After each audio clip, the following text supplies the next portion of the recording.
I just wanted to say a word or two about so-called computer-assisted translation tools, CAT tools.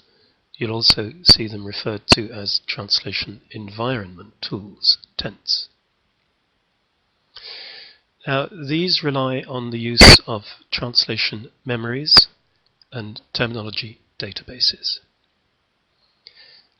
They should not be confused with machine translation. A number of you in the past have expressed surprise that when you install a CAT program, there is actually no content there. You have to provide the content. Probably the best known of the machine translation systems is Systran, and this is the engine that powers Yahoo and Babelfish. All that a translation memory is a collection of translated segments.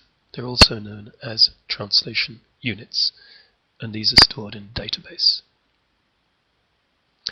By the same token, a terminology database, TDB, is a glossary containing translated terms, and it may also include an optional comment field.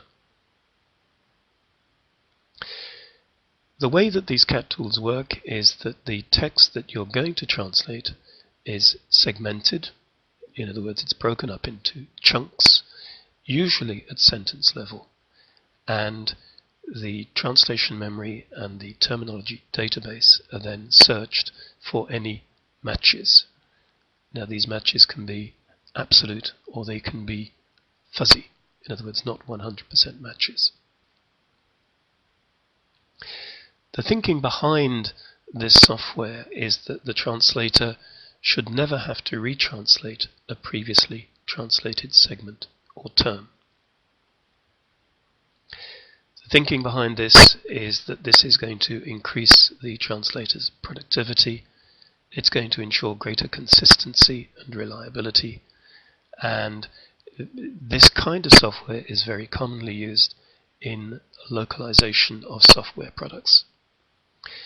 Another factor to bear in mind in deciding whether or not a CAT tool is going to be appropriate for you is the type of text being translated. Generally speaking, technical passages work well, literary passages do not. There are a whole range of CAT tools.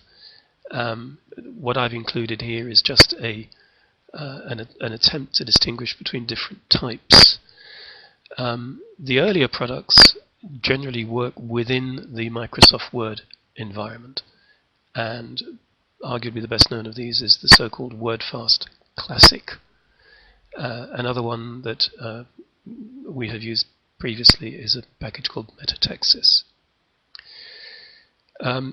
Because not everybody is comfortable working within the Word environment, more recently there have been developed so-called standalone packages, and these work independently of any word processing software.